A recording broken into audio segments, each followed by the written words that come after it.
You know, one thing that we kidded at the beginning about what you might have missed, but you got far more right, and you got trends right long before. In the 1990s, that the internet would transform business, the way we build brands, et cetera. And to prove that point, WPP, I guess, has spent about $5 billion of your clients' money, ad budgets. Invested in Google. In Google, and 1.7 in Facebook. Yeah. It looked like 90 million in Snapchat, but that's rapidly rising. But that's small, because Snapchat's revenues last year in their IPO disclosure was about 400 million. So I understand, but Snapchat is the latest. Yes, it is the one. Do you think it's worth all the buzz it's getting? Yes. You do? I mean, simply put, yes, because I think... Facebook-like? Potentially. I mean, we know that Facebook have tried to buy Snapchat on at least 2 occasions. We know that Facebook have made changes to their applications or changes in their applications, 13 or so applications, which mimic a lot of the things that we see on Snapchat, which have been successful. So clearly, I think Facebook is feeling a little bit of the heat. Less so with Google, because Google's key product is search. The big issue for Google is going to be what Amazon does in terms of search. That's where I think Google's... But if you don't look at Snapchat, and by the way, we're seconds away from playback coming to the White House of the Netanyahu President Trump meeting, but you don't think Snapchat is this overrated kind of thing, as much as they said about Facebook. They said about Facebook, and they probably said it about Google at the time too. Right. I mean, Google's fundamental product is the strongest, which is search. Facebook is more of a branding mechanism.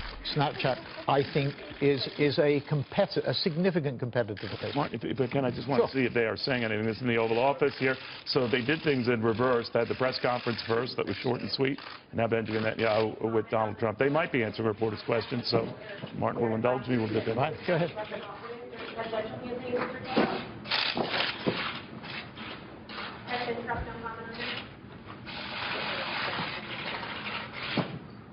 This sounds like the president as well. Yeah.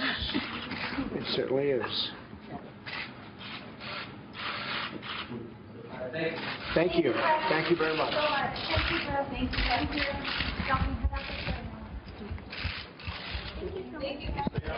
Thank you.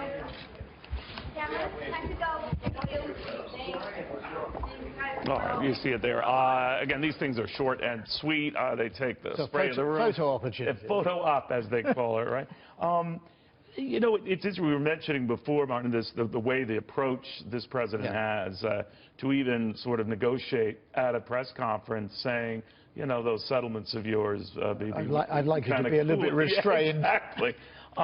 But it is a different type of style, isn't it? Yes, much more direct. I mean, it has its charm, I think, and maybe, who knows? Maybe it will be effective. We have to see. I mean, a lot was talked about. I think the president said he didn't have any firm views on 2 states, 1 state. Right. You know, it was all up for grabs, and a bigger deal. Was it? One of your clients there, probably. No, it's my son. Yeah. Oh, okay, got it. But what he was saying was it was a bigger deal, and it would be a stronger deal, and it'd be a more ambitious deal. And I think that's interesting. I think what's also interesting is the direct communication. I mean, a lot of people feel that it is too reactive. I think there is a certain charm also, if I can put it that way, in direct communication, and it is extremely effective. We saw in the campaign, I mean, if you were saying what was one of the key reasons why he won, I think it was because of the direct communication.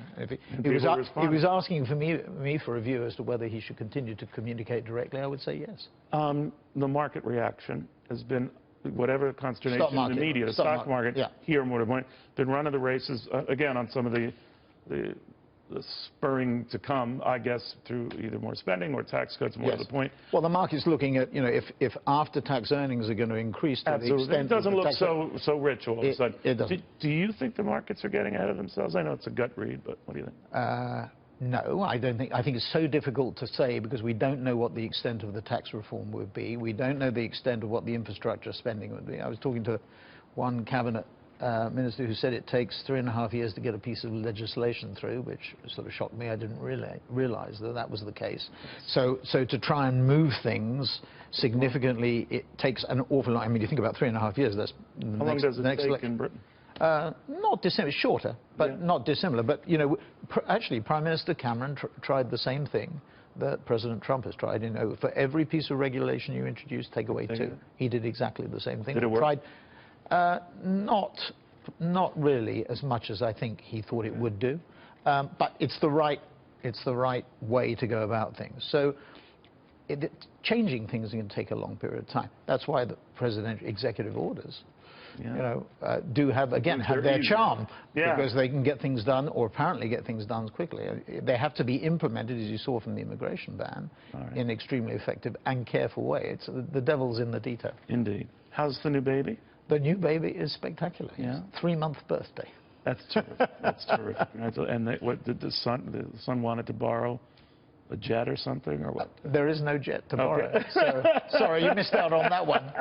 Ding. Well, there we go. We'll try again next time. Martin Sorrell, the CEO Thank you very much. of WPP.